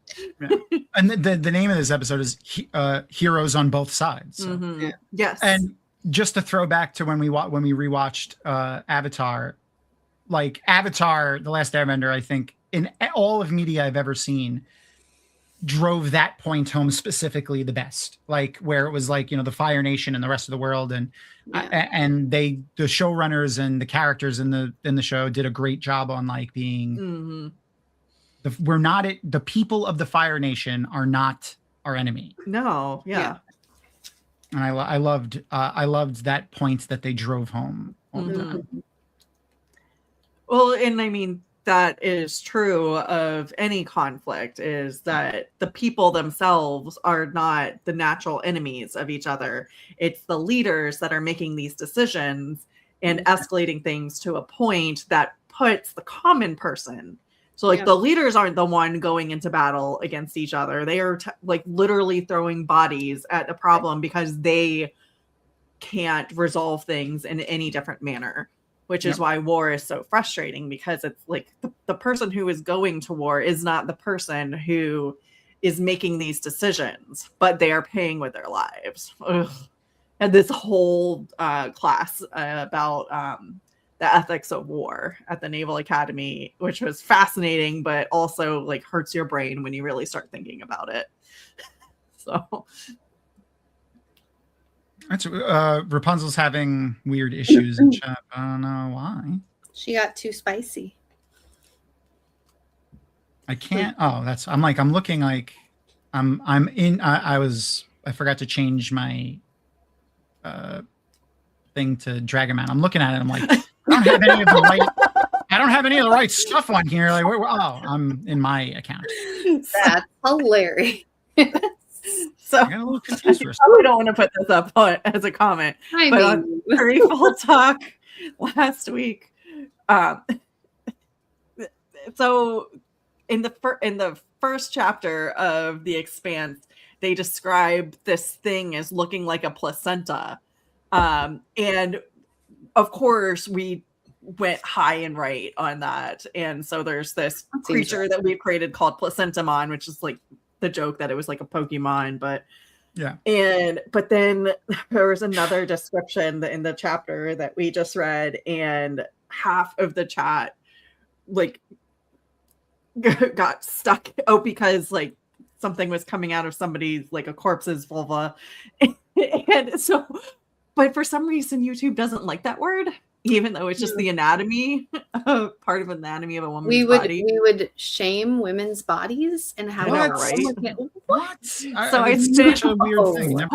So much time, because it was like every third or fourth comment was getting hidden, and so I have to accept it. Yeah. It was just like the conversation was hilarious to begin with, and so our conversation was hilarious, chat was hilarious, but I'm just like splitting my focus between everything, trying to keep up with all the things. Yeah, Rapunzel is a mod in Discord, and I was trying to figure out why whatever was happening. So, and instead of like figuring out why it was happening, I just made her a mod.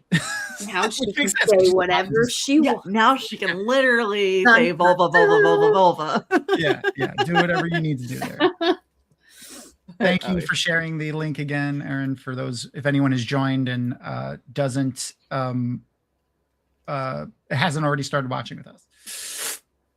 I want these guys driving around my house. Oh man. Just without the bombs inside them. Yeah, without the bombs. But I would love a cleaner bot like that. Seriously.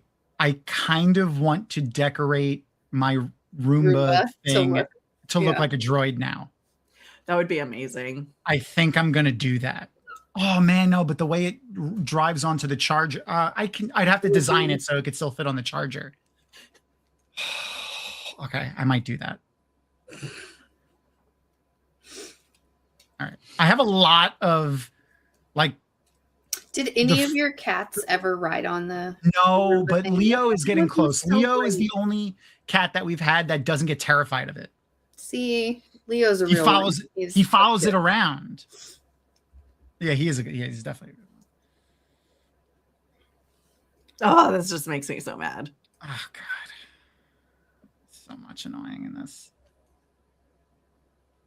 Like, I don't understand how these very smart people like were around and listened to Palpatine give these kinds of takes on things. Yeah. For years. And didn't go, years.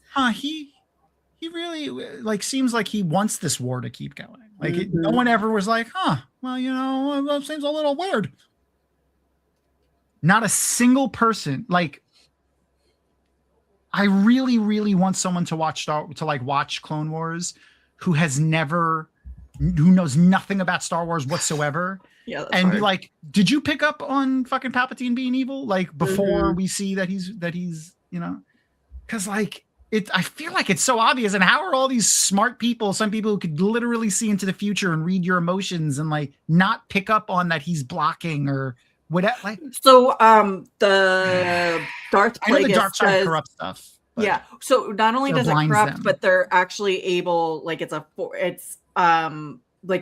able to mask their abilities. So it's part of something that it makes you, in particular, a dark force user.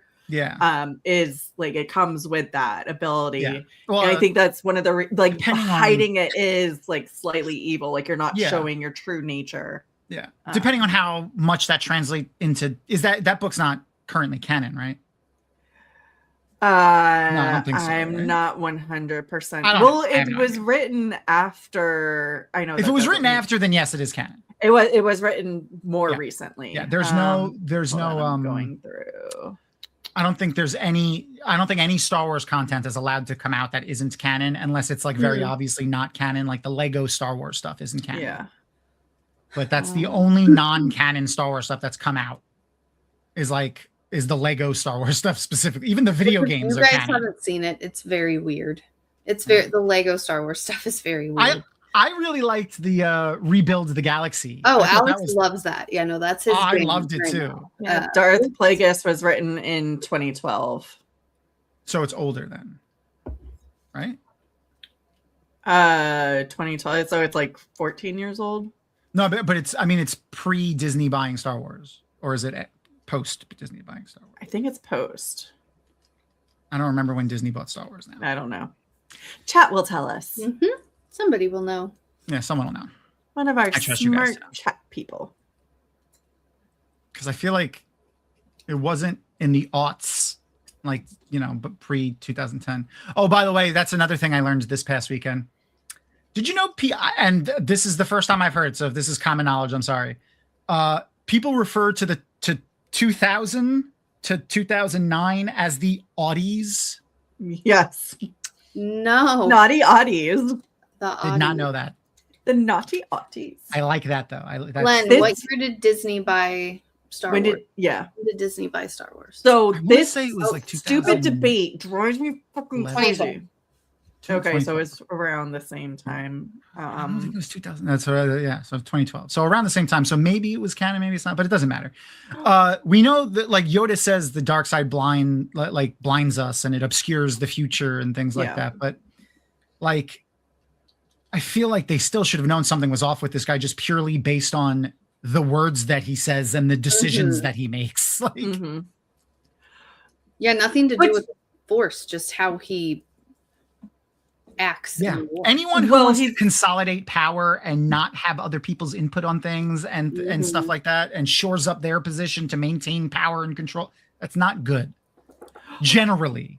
But we could see today, like, there are people who are willing to blindly follow a particular group if it benefits them in one way or another. So like, while they might not agree with some choices or like the becoming, and he's so smart about it because he slowly chips away. It's not, we see this all at once, but as we just said, this is happening.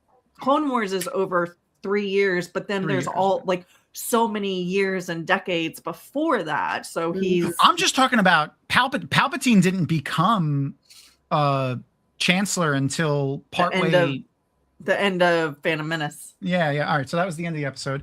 We're not going to watch the next episode because we need something to do for next week. Whatchamacall though? Wow. Stop. Don't play the next episode. Okay, there we go. Sorry. I didn't think of it like that. So that's a good point though. The only thing is like, oh, right. So he became Chancellor at the end of the first movie, Phantom Menace. So like he's only been Chancellor for 4 years and he's consolidated all this power and made all these sweeping changes. And it's just like, I don't know. But it makes sense though. So, that's what I was going to say.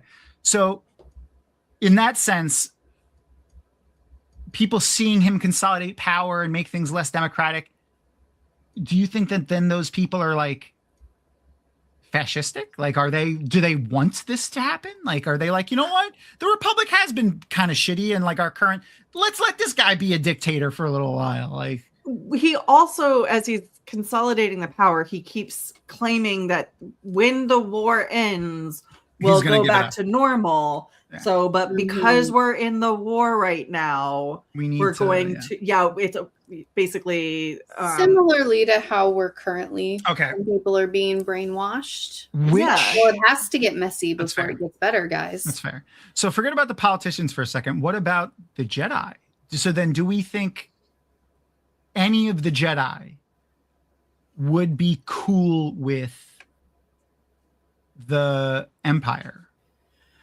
Sans the murdering of all the like just the way that, like, imagine the Jedi, instead of being wiped out and all murdered, they fractured into two groups, one that followed the Empire and one that didn't. Well, they do. So, and that's where we see a lot of the Inquisitors. But a lot, some of them were Jedi. Yep. Well, and so there are, and as you see in future Clone Wars episodes, there are Jedi that basically go over to the Separatist side because they believe in what the Separatists are doing. So the Clone Wars TV show does start showing you those fractures within the halls of where the Jedi live. That's fair. But I'm just okay. Which do you, out of the council, the big members of the council? So like Yoda, Mace Windu, Ki-Adi-Mundi, Adi Gallia, the Green Twi'lek. Do we think Plo Koon, my favorite, who I forgot to name? Do we think any of them would go in the there isn't an Order 66, but the Jedi fracture and some join with the Empire, but are still Jedi. That's what I mean. Like, is it possible to be a Jedi and work for the Empire? I feel like for the Jedi, they always see them as themselves as separate. So we are not going to we're not participating in what the Senate does. We're not trying to influence that. We are completely, even though they did. I know. But I'm saying, like, but it's a double standard. Is it that they say that they use their mouth to say these words, but they don't do those actions? And I think that is part of the corruption of the Jedi, and that is exactly what Palpatine is forcing them into. Like, he's causing those actions to happen so that there is a tide that turns against the Jedi. Here's the Jedi. Oh, okay, that would be really interesting. Like if Palpatine and Plagueis, like, we know Palpatine has extended his life unnaturally through dark side rituals and stuff like that, and Plagueis did the same. So Palpatine could be old. We don't know exactly how old. There's canon stuff, there's non-canon and canon stuff, but the canon stuff, there is no age on it exactly, but he could be pretty old. So, like, do you think maybe he's been militarizing the Jedi and pushing them toward that? Like, do you think that's a possibility? Like, maybe they didn't plan that far ahead, like the writers of Star Wars, but I could see that maybe, like, being a thing. Well, and what they said in Darth Plagueis, and I don't think this is spoilery, but they're Sith Lords, like they are Dark Force wielders. Their ultimate goal is to eliminate Dark Force wielders. Light Force wielders. Light side wielders. So they literally, one of their goals is because they see them as a natural enemy to their ability to gain power. So, and that's one of the reasons they want to eliminate anybody who is on the light side of the Force. Yeah. That's why I don't, if it was just politics and not this underlying current of Dark Force wielders, I think that the Jedi would basically do exactly what they do in the Republic, is just not contradict any of these possible bad decisions. They might think that they're bad decisions, like I'm sure that they would have been very happy to have negotiations and they send Ahsoka unofficially. To this secret parlay, but they couldn't be seen as actively participating in it.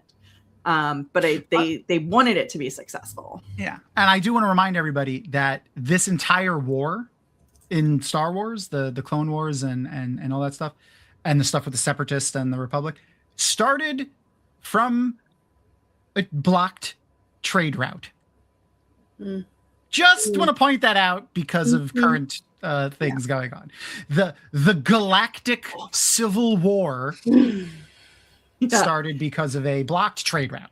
Just gonna put that out. Honestly, it's very interesting reading, like watching shows like Clone Wars and reading books like Darth Plagueis, where you're just like, wow, those are tea leaves. Really? That's literally predicting the future. Yeah, exactly. But so is that canon? Like, do we know that? Like, so that makes him only like. So if this is happening, there's no way he's only 50 at the time of right now, like in Clone Wars, because this is 36 BBY. So that makes him 48, right? Is that math? Is that how math works?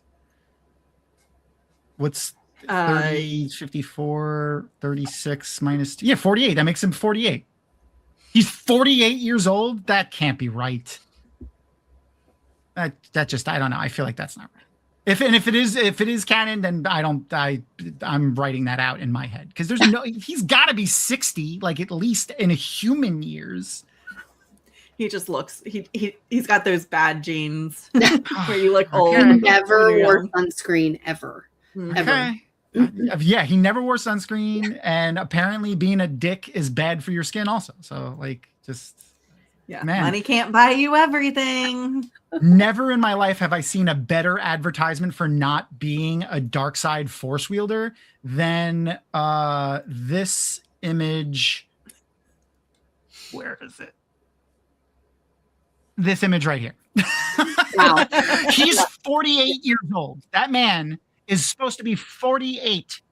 Oh, you know, he doesn't sleep a lot. He's got the bags under his eyes. He's fucking kidding me. That's a 48. All right.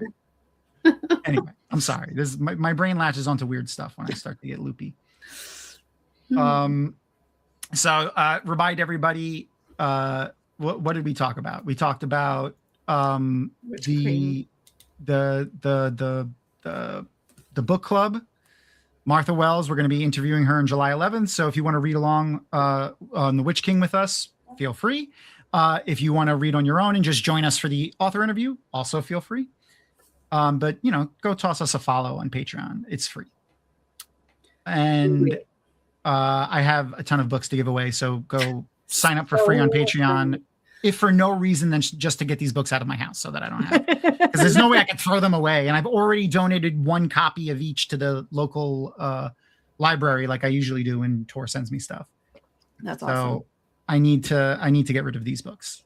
So please, thank you. And obviously make sure to go and watch Threefold Talk. What are you guys going to be talking about next week?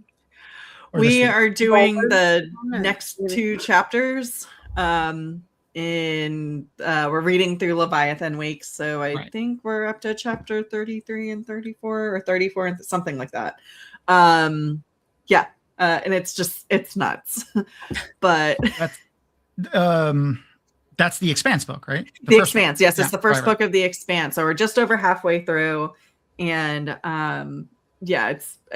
it's such a fast read, but it's Rob and Mel are our 2 first-time readers, and some of the things that they are picking up on for anybody who has read the full series. It's fascinating, and I just basically am like this the whole time because you obviously. So I'll say something that will make you mad at me a little bit. I've never read the books, and I've never watched the show. So you're in the same boat as Rob, then. So. Okay.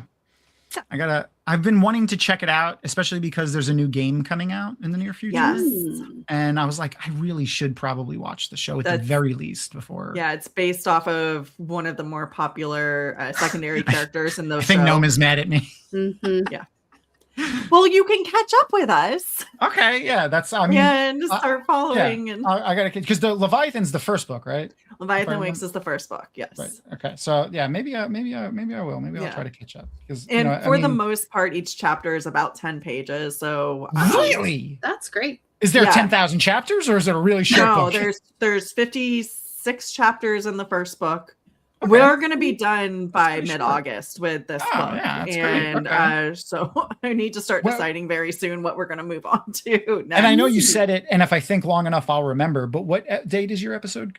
What day do new episodes come out? We do a live show on Thursdays at 9 p.m. Eastern time in the U.S. Right. So, and many of the people who are in this chat also participate in that chat, and it's just fun. Right. It's completely. If I can read the book before this week's episode, you'll see me this week, if not next week. Awesome. Yeah. And we've got Bud Monkey basically makes a daily or a weekly art fan art for us, which is nuts. It's off the chain.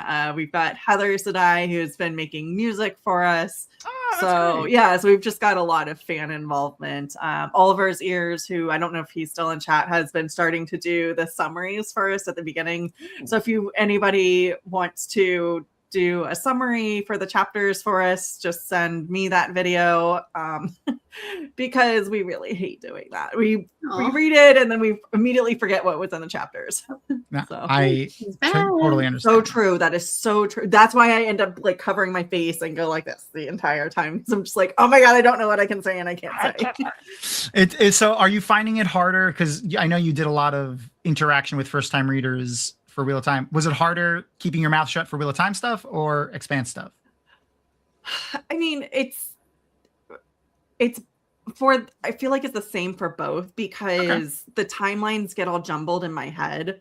So when I based off of where they are, I'm not always even having just read some of these things. We've got a full spoilers thread in our channel. So anybody who wants to talk about all the books, and basically like we're laughing at Rob and Mel a lot in there, because they're like, oh my God, can you believe that they guessed blah, blah, blah, blah, blah.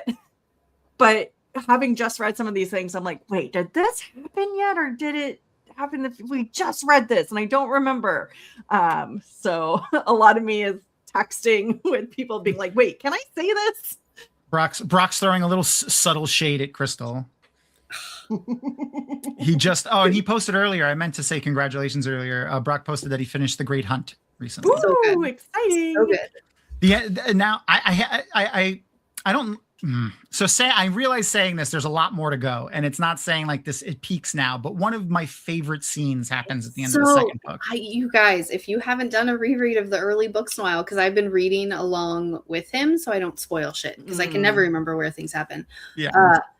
It's so good. It's really like good. The last 10 chapters of The Great Hunt. Oh God. Ryan, Jordan, like it's insane. It's so good. It's so good. When he blew that horn and like just the description of everything and everything going on, there was like the metaphysical stuff, but it's like also metaphorical, and it's it's just so good. So good. So good. It's brilliant. Yeah. The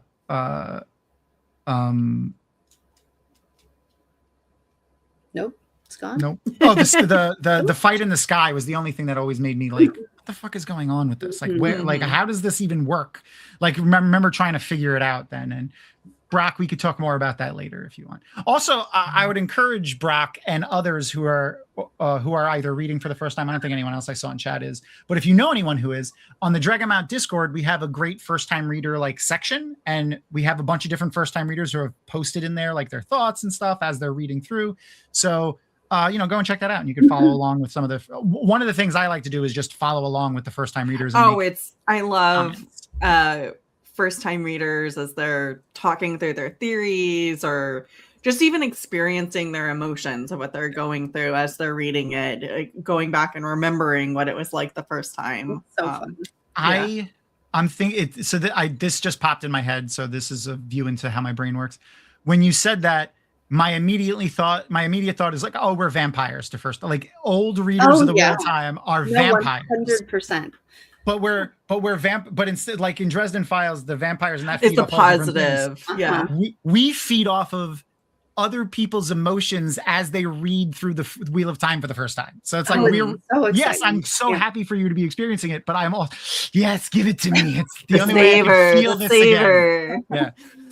And I've actually taken our being a multiple rereader of the Wheel of Time and our enjoyment of that first time reader savor. I'm reading The Dark Towers for the first time. I never read that either. So there's in Fantasy of the Ages, and then Nikhil's Shelf Esteem in his channel. They both have big Stephen King section. So I try to remember to post in there as I'm going through things, because I do know, like, basically I'm transferring that enjoyment to other people, knowing as a lover of a series, like how that first time reaction is, savorlicious. So good. So good. It's I can do it all day. And I would be wildly offended if you stopped texting me. We would not be friends anymore. I would like to be included on that text chain. I'll get you. Get it. Also, Tom, you should look at your text message from your wife. Oh my God. It's so cute. What happened so now? Cute. Did she send a picture? Luther's watching the show. He's sitting in front of the computer. I thought I was getting yelled. No, I thought I was getting yelled at. It's so cute. All right, I'll send a picture. Hold on. I'll post it so that you guys can see too. I was like, oh, what did I do? Did I do something? Did I do something bad? Am I fucking up? You're not in trouble. I'd just say you're in trouble. I definitely thought I was in trouble for a second. All right. So she said Luther was watching us. Watching his humans. Oh my God. It's time for me to clear out StreamYard pictures again because we're at 100 pictures again. Oh, he's even moving to each of us as we speak. That's hilarious. That's such a cat move. Look at it. It's so cute. That's the best. He really does watch TV a lot, though. I say this all the time whenever we're watching TV, like in our living room where our big TV is. He sits on the floor in the middle of the floor. There's nothing else around him, and he just is like this. And he'll follow the picture on the TV, like whatever's happening. I was watching a movie last week with a friend of mine, and he was sat for like a good 40 minutes and watched people move around the screen and like reacted to sounds and stuff. It was. I hope he keeps doing that. Make you wish you could know like what they're like, what they're processing. What are they thinking? What are they? How do they perceive what's happening? Exactly. Like are they thinking about where they would fit in this? Like, oh, I could never be by their feet here. Oh, look at that lap. That looks like a great lap. Pet me. Yeah, those fingers look like they'd scratch my ears real well. Like, oh, what are they thinking about? All right. Speaking of weird questions and what are people thinking about? That's a really good one. Oh, okay, yeah. Oh, so I forgot to tell you. Yeah, I mean, you know about. I know. Yeah, you know. So usually for anyone that's here for the first time, we usually do the Dragon Mount. Inside the Dragon Mount studio questionnaire, which is themed for inside the actor studio. But Leigh-a has done that already. So we need to, what we've been doing in lieu of that mostly is random questions from Patreon and other folks who have submitted questions. So many questions. Oh yeah. And they're weird and random. So weird and stressful. Is this here we go. All right. Do you want to start us off?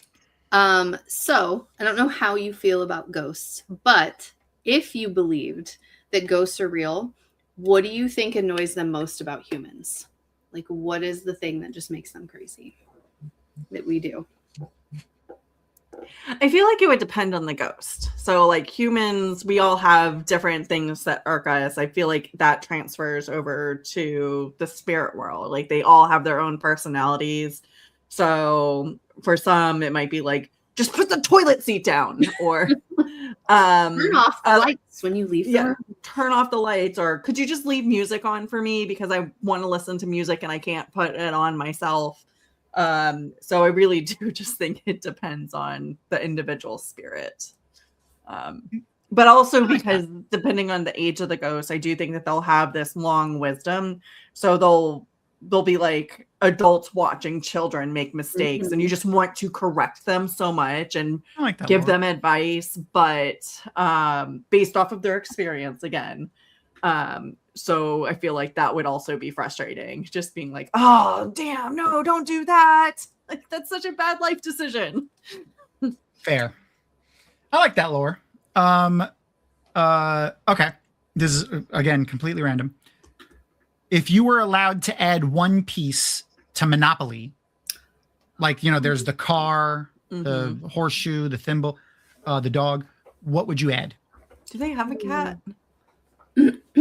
No, they have a dog. I don't know. Yeah, so a cat, obviously. Why do you have a dog and not a cat? And how would it appear?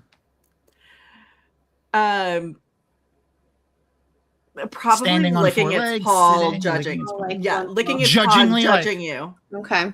Like halfway up to a lick, but are you really going to not purchase that or purchase that? Like whatever you're doing is obviously wrong because you're not winning. You want my secret on how to win Monopoly real fast? Oh. And it's not a joke. Like, it's actually a pretty good, it'll work most of the time. Just never build a hotel ever.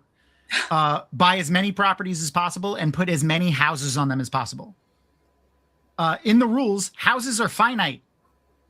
So once you run out of houses, you can't build anymore, nor can you build hotels because you need to build the houses first. So you're literally blocking. Yeah, no one ever remembers that. And then you run out of houses pretty quick. And then the game is over and you win. Okay. I have ended many a Monopoly game like that. I have a weird obsession with getting all of the orange properties, and it screws me over half the time. I don't know why. I think I was a kid, but I get real pissed when I don't get them. I know why. Why? Because I know it's because they're the best. And that's because one of them is New York. And at least I'm pretty sure it is. I haven't seen a Monopoly board in a long time, but I'm pretty sure New York is one of the orange ones. Anyway, all right. You're up, Crystal. Okay, let's stick with the theme. If you had to be haunted by one celebrity ghost, who would you choose? I feel their presence, or like they talk to me. Oh, I think they talk to you. I think they have to be an active spirit.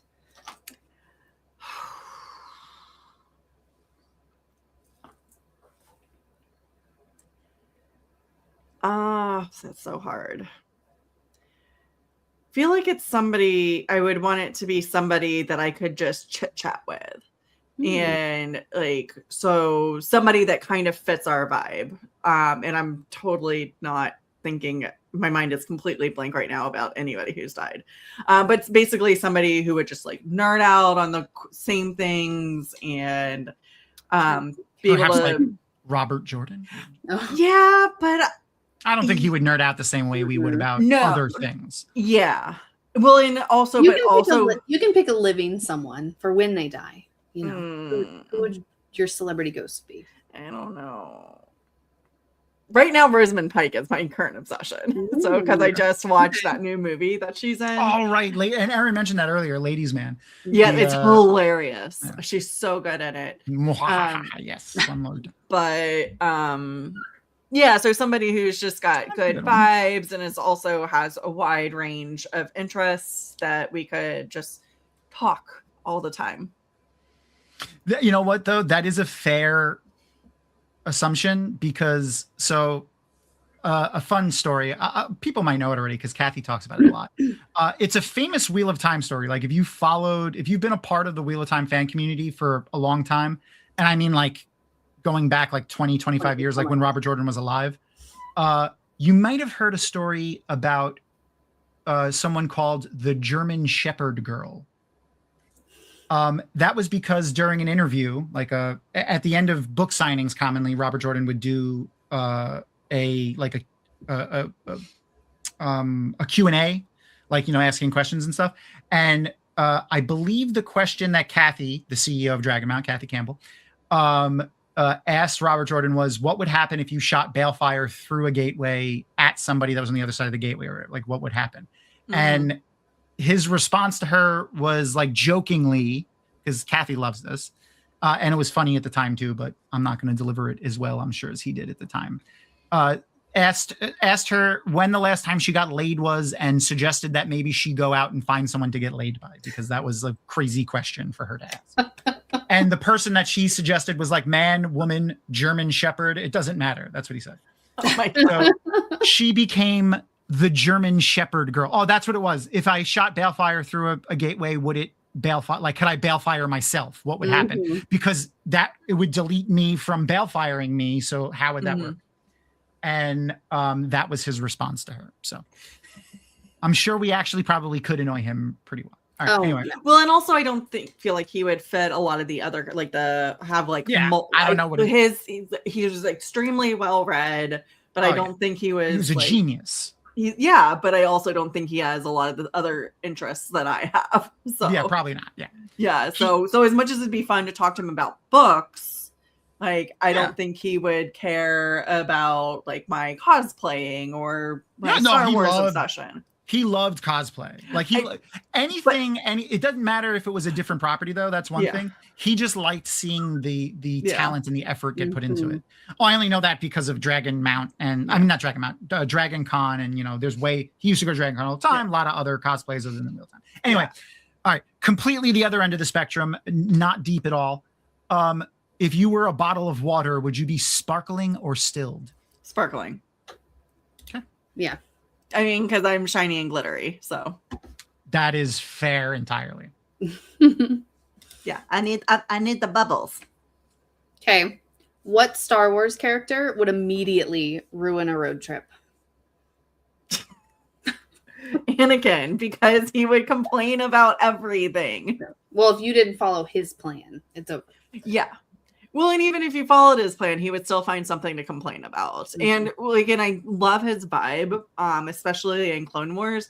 But that is the thing that drives me crazy so fast when you're doing any sort of extended vacation with people, is if people don't stop complaining. Like, yes, there are things to complain about, but if you're complaining about fucking everything. I actually did a European vacation with my best friend, one of my best friends from high school, her college roommate and that roommate's sister. And the sisters never stopped bitching. They hated everything. Like nothing was American. And I told Heather at one point, I was like, I am either going to murder them. Heather and I would leave them because we were just so annoyed. I was like, so I'm either going to murder them or I'm going to go Susie fucking Sunshine on them. So I chose Susie's Sunshine and I told Heather, I was like, let me know if this starts annoying you, because like I'm going like way over the top. Like, oh my gosh, everything is so amazing and I love everything and all of this is perfect and beautiful and wonderful and the food is great and everything's great. And even if it's crappy weather, like it's raining and there's no tourists out, isn't this a lovely day to be out touristing in the rain? Like way over I was driving myself crazy. Yeah. But they actually started getting a better attitude, I think. Like, they're just like, you can't complain because I am not letting you complain. Drove me nuts. So Anakin's like constant, blah, blah, blah, blah, like I'm just grumpy about life. All right. So the next one I just altered on the fly because I thought of a funnier version of it because of something that you said. But anyway, I don't know why it made me think of them. But if you had to choose one of these outfits to wear for the rest of your life, which is, by the way, the Spice Girls from the 90s, you could like anytime you put clothes on, it's this outfit, whichever one of them you want. Which one are you picking? Sporty. Except I hate, well, they all wear orange. That's all the way on the right, by the way. Mm-hmm. Oh, wait, which one is, right? Crazy Spice. Sorry, crazy. Yes, I meant crazy. The gold. Mel. Gold. Oh, okay. Mel B. Yeah. Why do I know? That's a good one. I liked that. She's crazy Spice, right? No. Because there's Baby Spice, Sporty Spice, Sexy Spice, Ginger Spice, Scary Spice. It was Scary Spice. Scary. That's what it is. Scary Spice. Yeah, she's Scary Spice. Okay. Yeah, that's okay. All right. That would be. But those boots, those shoes, man, that would be. Oh my God, you would. Platform. If you wore those heels. If you wore those platform shoes, you would be like 6'6". Those things look like they were like freaking 10 inches tall almost. Mm-hmm. Oh my God, I'd be like this. It'd be eye to eye. Yeah. The other one was about clothes and a singer too, but I'll keep that in the mix for next time. Interesting. One more and then we'll wrap it up. Okay, what is the worst possible superpower? Like, what would be the worst superpower to have? Mind reading. Uncontrolled mind reading. If you couldn't down select. Yeah. You would. That would be like you'd go crazy. Yeah. Even if you could like filter through the noise and pick up on, because I do feel like at some point it just becomes background noise. It's like living in the city, you stop hearing the noise. Yeah. But I wouldn't want to hear everybody's thoughts. Me either, man. I do not want to know people's inner thoughts either. Yeah. I agree. I totally agree. If you couldn't pick and choose, yeah, that would suck. Yeah, also, if you couldn't just like in this moment, I want to hear what you're thinking. If it just was shouting in your face no matter what. Yeah. You just heard it like conversation. The movie that immediately pops in my head, even though like he's so shitty now, still one of my favorite movies. What Women Want with Mel Gibson. Oh yeah, I really enjoyed that movie when I was younger. I've seen it 150 million times. Prior to him, unmasking himself as a piece of shit. But that would suck. I mean, I just don't want to know what people want to think. But also thinking about it. On the other hand, that would be a good one. Knowing what you're it's such a invasive thing because like there's no consent there. Like no one ever. I've never thought about it like that until just now. Like even like Professor X and stuff. Like he can just listen to anyone's mind whenever he wants. Forget about the controlling people part of it. Just listening to people's inner thoughts, the private area of your mind is so invasive. I didn't think about it like that. All right. Anyway, thank you for participating in our nonsense. That was fun. Of course. This was less stressful than some of the previous times. Yeah. Well, they're less. I tried to make it not too deep for you because I don't want to. It's late. I don't want to put you on the spot. And some of them are a little wonky. Some of them are a little like crazy, but they're like some of the other when you've interviewed other people, I'm like, I don't know if I'd be able to answer this question. I'm so glad this is not me. That's great. You should let us know when that happens so that I can remember. Those I definitely put in chat. I'm so glad I'm not answering. Aaron, make sure to log those questions for next time because I gotta. Fuck with, I'm definitely gonna fuck with you at some point with them. Just not anytime soon. It'll have to be when we both forget about it. Make sure to check out Threefold Talk on Thursday at 9. Right? Yes, I got it right. Yes. And I just released an episode of Time to Roll the Dice. I saw it get posted. I was about to say. I didn't watch the episode. Which one was it?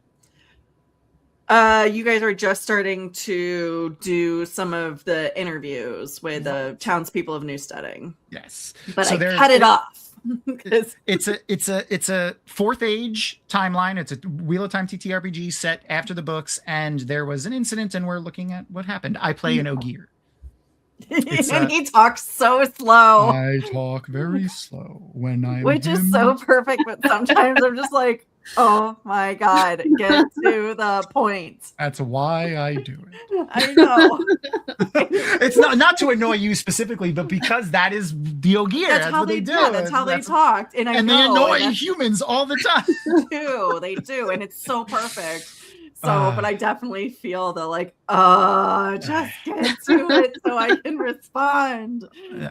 It's a ton of fun though, and all of our rotating cast of characters is a ton of fun to play with. So go and check that out too. And that's about all I have, I think. I'm gonna pop over in Discord, so if anyone wants to come and hang out with us in Discord, go and check out Discord. There's a chit chat channel. I'll be hanging out in there for a little while when we're done here. And make sure to like, follow, subscribe, do all of those things. Click on the buttons. The links to the Threefold Talk and their socials are in the description of this video on YouTube. Go and throw them some love if you haven't already. And we'll see you next week. So say goodnight, Crystal. Good night, Crystal.